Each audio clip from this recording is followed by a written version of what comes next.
went to Castleton College, then came back here, and he was the assistant director of the Bennington Coalition for the Homeless. After doing that for a little while, he was 6 years as the circulation marketing manager for the New England newspapers. And then he went back to the Bennington Coalition for Homeless and was the executive director there for 5 years. He is now the executive director of the Park-McCullough, the historic governor's mansion here, which has a special place for Mark and I, because that's where we had our wedding reception many years ago. And if you haven't been in there, in that carriage barn lately, it is magnificent. So thank you. And the gardens are just, oh, it's just terrific over there. As well as doing all of that, Chris has a long, extensive history of other community service. He, pardon me, he's currently on the board of directors for the Bennington County Child Advocacy Center and the Bennington Housing Authority.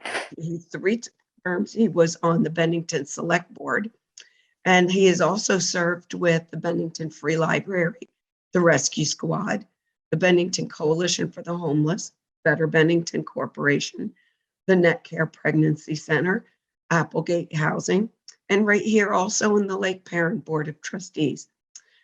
Chris and his wife Amanda and their son Jackson are here, and congratulations, Chris and Amanda, on the expectation of their second son, Christopher Michael, who will debut in June.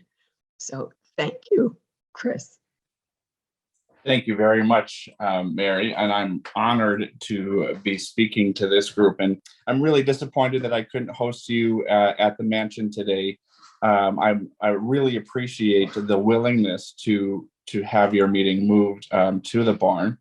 We're doing so many things there, and just recently we had a chamber mixer, and we were able to set the barn up in 3 different parts: a wedding, a speech or a lecture, or a memorial service, and a board meeting, so that when folks came into the barn, they can see how the barn can be utilized for your function.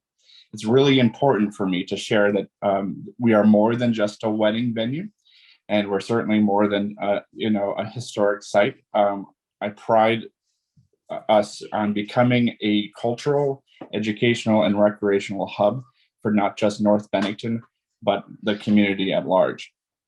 To give you a little bit of history, and I really appreciate you reading a little bit of bio, but you forgot to mention best-selling author. I didn't put that in the thing, and I'm not really a best-selling author, but I did write a children's book that I'm really proud of called A Father's Letter to a Son, and you can find that in the Bennington Bookshop if you're so inclined. I had to plug that. I hope you don't mind. But to give you a little bit more history, and a lot of people wonder, with my background, as Mary was listing all of the things that I've done, it was very much human service oriented in terms of housing and child services and homelessness. And those are things that are still near and dear to my heart, which is why I still serve on those 2 boards today. The other thing is I get a lot of, how did you become the executive director of a historic museum when you don't really have much background in preservation or even history or curation for museums and so on and so forth? And that's a very fair question. In fact, when I got the offer, I asked myself that a few times. But to give you a little bit of history on me and my connection, I'll start by saying that the great thing about Park-McCullough, and one of the things that sets Park-McCullough apart from any other mansion like it, is that connection. Mary, you had your wedding reception there. I know by looking at the screen that we have a few members of the mansion who have their own stories.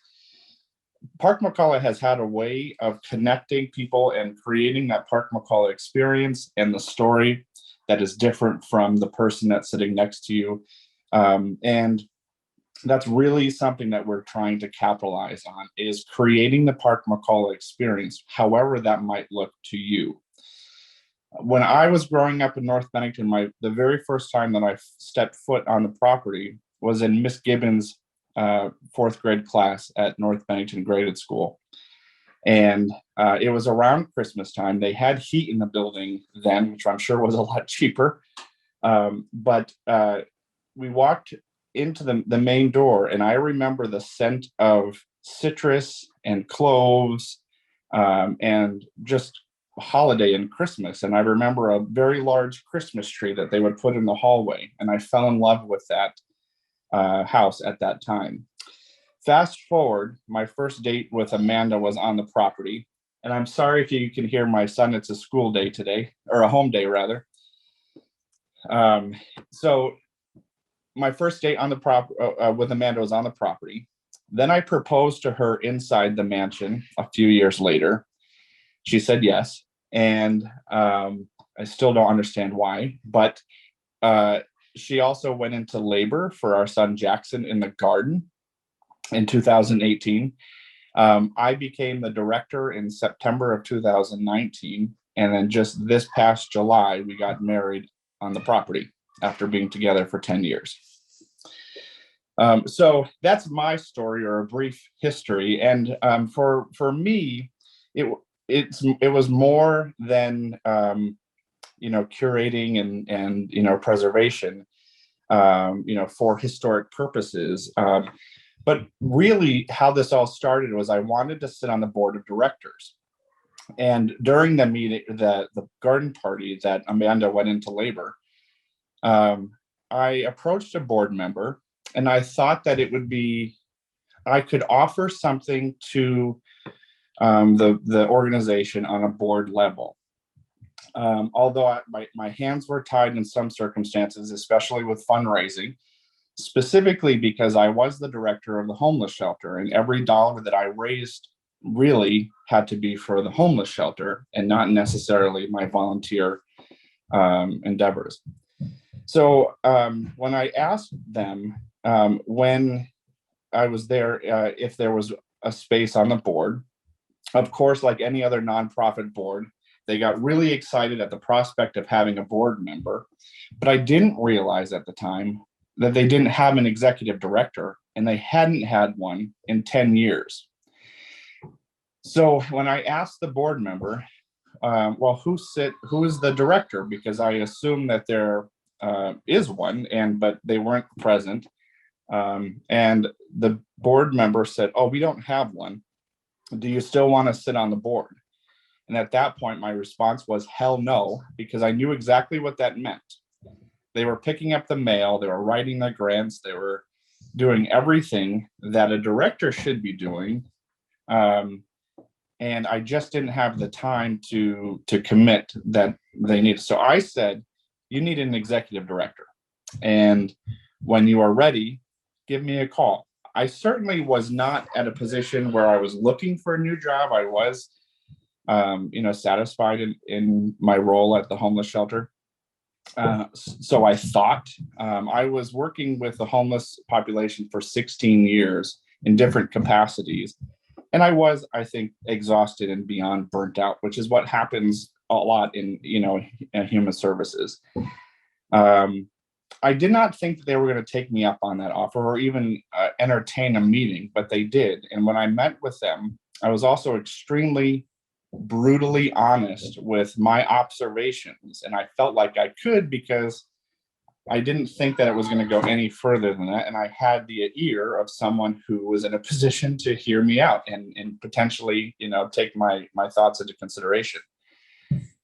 I expressed my concern for the deferred maintenance over the years, the condition of the house, the condition of the garden, the condition of the barn, the lack of community engagement, the lack of diversity in their membership, the lack of approachability. And I didn't feel like it was an organization that welcomed the community.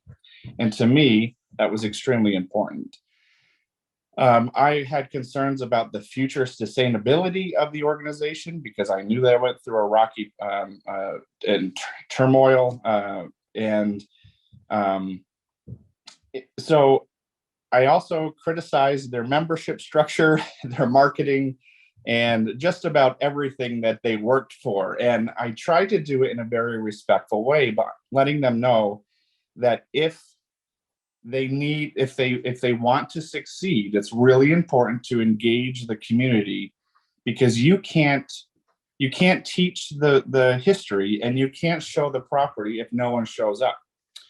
So my approach really was a marketing, community oriented approach, not so much curation in history, because I don't have a lot of experience in that. I really rely on the experts.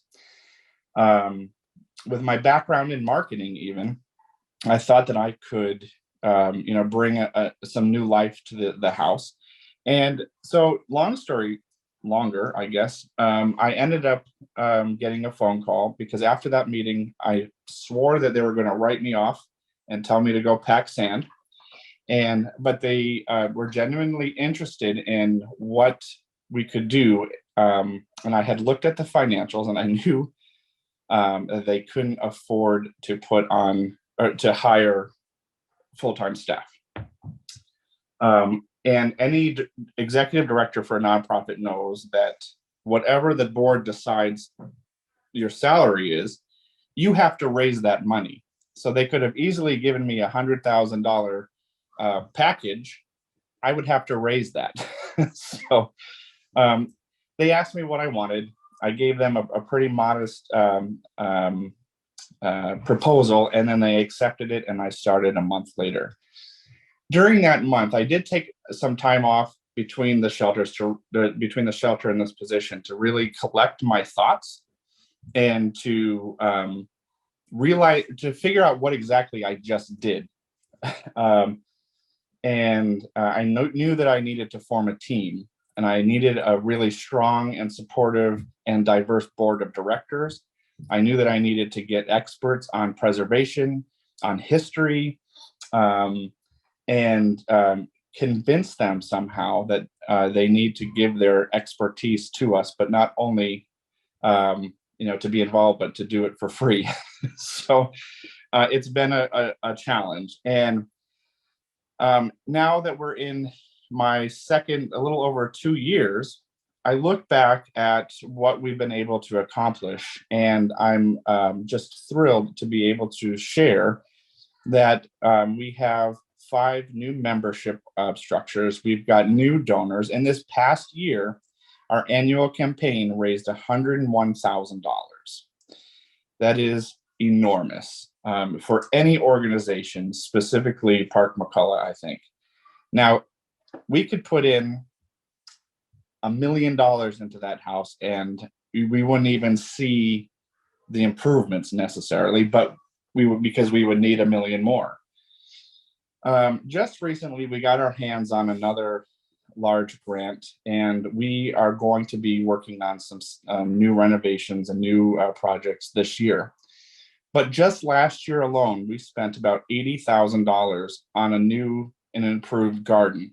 By show of hands, I'm just curious who in this group has been to the mansion last year, who visited the garden and was able to see the new redesigned garden. Just a few. I really hope that you're able to get up there. We were able to just take everything out of the garden and start fresh. And while doing that, we did some masonry work, and we cleaned up the area. And we found that these cobblestones that were embedded into the ground that you couldn't see, but we brought them back to earth. And so we have now an arrangement of white and pink roses and hydrangeas. And the great thing about the design from Sweet Williams Garden Design is that there is color and beauty from spring until fall. In fact, it gets even prettier around fall. other improvements that we needed to make, my mind set was basically we have to improve areas that make us more marketable first to weddings, to business meetings, to bar mitzvahs. It doesn't matter. If you're willing to write a check, we'll figure it out. And we made some improvements to the inside of the mansion, as well, the kitchen, the bathroom in lounge area, which we turned into a bridal suite. We improved the gift shop. We repainted and fixed part of the veranda. And then we also rehabbed our greenhouse that was literally caving in to itself. And we turned that into a garden lounge that it has a permanent exhibit showcasing the grounds of Park-McCullough over the years, and then that new greenhouse, or the greenhouse that was rehabbed, is now an exhibit space for period tools and things like that. And it's a really nice room now. If you go onto our website, you'll be able to see what it looked like before when we moved the shrubs and what it looks like now. The other thing that we were fortunate enough to do, and I'm really glad that the Alberts are on this call because I tout their work often when I'm speaking to groups recently, is we were able to put some heat back into the barn. And we also insulated the barn. So this has allowed us to function 12 months a year. Even if the mansion is closed, we're still able to hold our own events and then rent it out for additional revenue for private events. This has been huge and expensive, but COVID hasn't really helped the situation. So we're unable to do a lot of our events that we would, have normally planned. But the house the barn is insulated, and significant work has been done to repair the heating system. And the Bennington Heating and Cooling has been a huge support. In fact, there have been times when I thought Rich was going to call me and say, "Chris, stop calling me. You're a pain in my." But he has been incredible at working with us and making sure that the system works. And not only that, the company itself has been extremely generous to the organization, and we probably couldn't get as far as we did without their generosity and their help. So I'd like to, and I'm really glad that you're here, to publicly thank you in person for everything that you had done this year for Park-McCullough. It is a game changer for us, and I hope you realize that. So we also want to make the public aware that we are more than just a wedding venue. And yeah, I got married there. A lot of people got married there. But as I'm talking or listening to your meeting, we have groups that will rent the space out for their regular meetings, like the Lions Club. We do have everything that you need: heat, air conditioning, a kitchen. We have easels, and we've got chairs and tables and linens, everything that you need to hold your events or your meetings there. So I won't belabor that, but put that in your back pocket. It is an option. We are really looking for people to think of Park-McCullough for everything that they might need: a private party, a board meeting. And then this year we have a new space called the Stables. And later on today or Monday, I'm going to email Mary some information and some pictures, and to kind of what I would have shown you in person had we had been there today, so you can have an idea of the space and what can be done. We have the Stables at Park-McCullough, which is a new event space. It's within the carriage barn. And we took the stables that was built in 1901, which was an addition. The original carriage barn was built in 1865 with the house. And then they ended up building these beautiful stables that is attached to the barn at the back. For the longest time, it was really just used for storage, and it was a catch-all with wood and paint cans and supplies. And we ended up cleaning that out. And with the help of some donors and Amazon, we were able to kind of create a really cool speakeasy type of event space. It has its own logo and its identity. We're calling it the Stables at Park-McCullough. And recently we've been holding, it's more of an intimate space. So if you don't need the whole barn that holds 150 people, you can utilize the space in the bar and in the stables. There's a grand piano back there. It's dimly lit. There's a bar, there's outdoor seating, and we hold our, currently we're holding our acoustic music series live at the stables. And we have an event coming up actually on the 5th of March with Bleeding Hearts. So it's really important, if there's anyone who wants to take a look at it, it's really important for you to see the space in lights, which is why I was really anxious about this storm, because I can't really do it justice by explaining to you just how amazing the space is and what it can be used for. So there's another part of Park-McCullough. I hope I have a few more minutes that I want to talk about, and that is the community engagement. Aside from all of the improvements that we've done and our efforts on creating more of a marketable space for private events and our own events, it was important for us to also engage the community. That was our biggest priority, our main priority, and it will remain that. How do we get more people involved? So we were able to create several events, from a bourbon and cigar night that takes place on the grounds once a month. We have outdoor concerts, theater programs for children.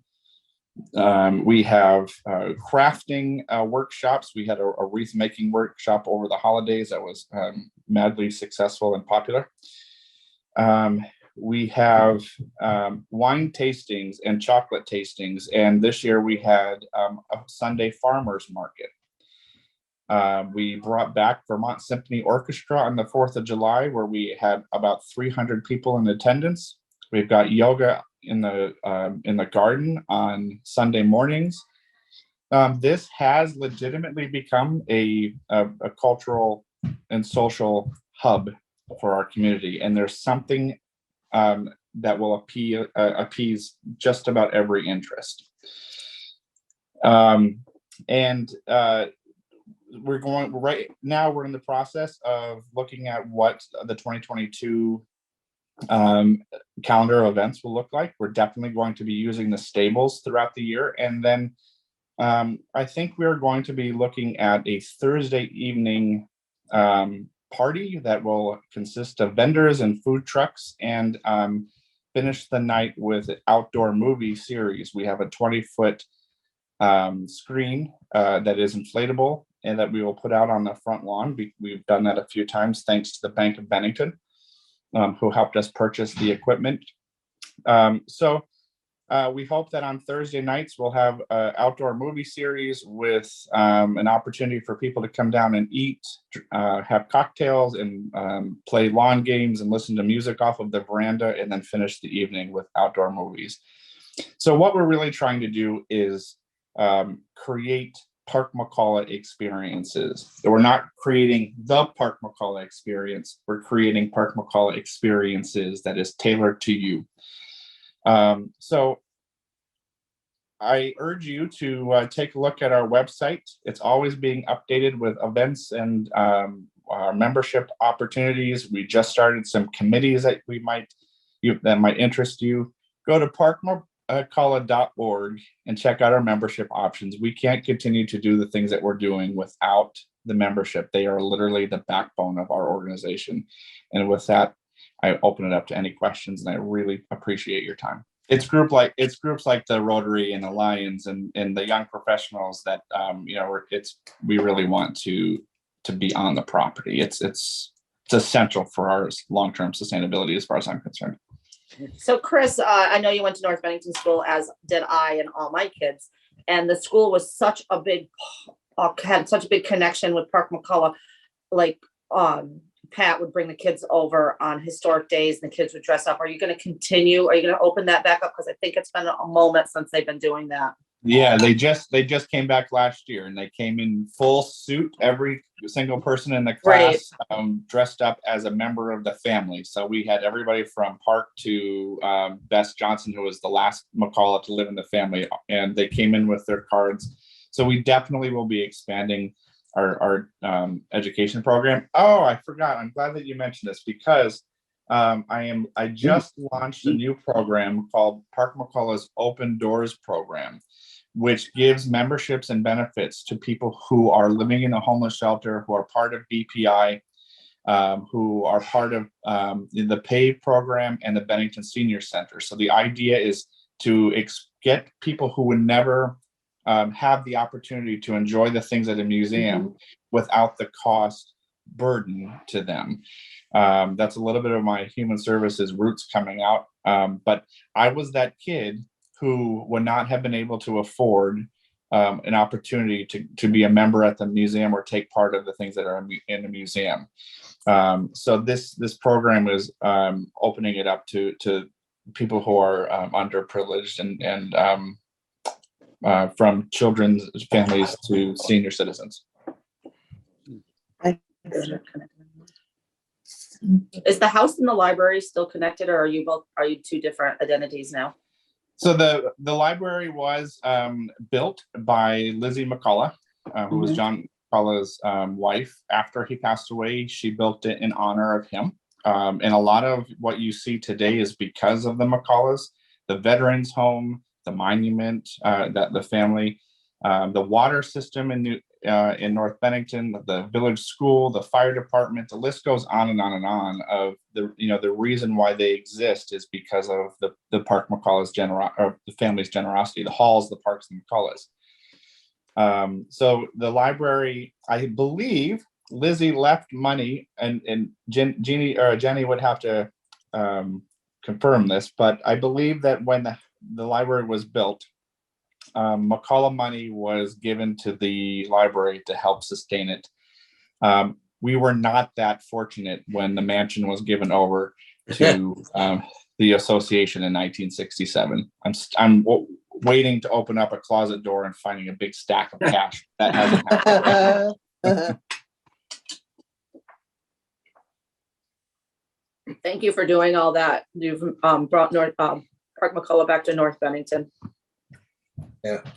Thank you. Is the man's completely cold in the wintertime? Yeah. It is absolutely brutal. I was just in there yesterday, and like I said, it's actually colder in there. There's no insulation. There was a heating system at once. Maybe I'll take you down there so you can. Oh boy.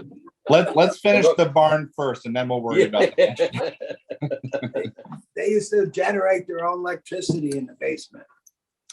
Yeah, they have quite a setup, and they do have ducts. They used coal for a long time. In fact, one of the diary entries by Lizzie, when she was living there, because towards the end of her life she was living there full time, she mentioned that the dining room was -2 degrees, and that was with all of the fireplaces going. Wow. Yeah, it was built it was built as a summer home. That was originally what it was built for. They had a mega mansion on Millionaires Row in New York City next to the Rockefellers. If anybody's watching the new Gilded Age movie, I attribute, or this TV series on HBO, I attribute a lot of that new money, old money drama to the Parks, because Turner Park, who built the house, was a poor boy from Woodford who made it rich in the 1860s during the gold rush. So he became new money, and I imagine that he had a hard time with the Astors and those who are living in New York City, but they managed to have a mansion in New York City. They had one in San Francisco, and this was just their summer cottage. Yeah. Yeah, Got it. eventually it became Lizzie's and John's full-time residence. How many square feet in the mansion is it again? 10,000 or something? I'm still counting. Yeah, there's quite a few. I don't actually know the exact number. Yeah, but I would guess it's about 10. Yeah. Yeah. Monster. Yeah, we wrote a There- paper on it. We took it. There are 3 floors, but the servants' quarters is actually 4 floors, and you wouldn't really tell. But if you ever come, it can certainly show you when you go into the servants' area, the ceilings are a lot lower. So when you go in from the main part of the building, especially on the second floor, you actually have to duck your head down because the floors are so different. Yeah. Is the dollhouse open for public, or do you just look inside it now? It depends on who you are. We'll open it up for the right check. That's great. The dollhouse actually was once originally the dog house for their dog Abe, who was when Abe died, they actually had him taxidermied, and we have pictures of the dog stuffed. It was originally behind the barn, and when he died, the house was moved over to where it is now in about 1901, and they added the cupola to match the mansion, and then they added the kitchen with a real working wood stove in it, and it was a playhouse ever since. I played in it when I was a little girl. I hear that a lot from the North Bennington people, for sure. We used to have a fun time in there, and the whole house. Yeah, I was in there not too long ago, and I did see a sketching in the wood that says Kathleen was here. Yeah. I wonder if that was you. Well, you do it.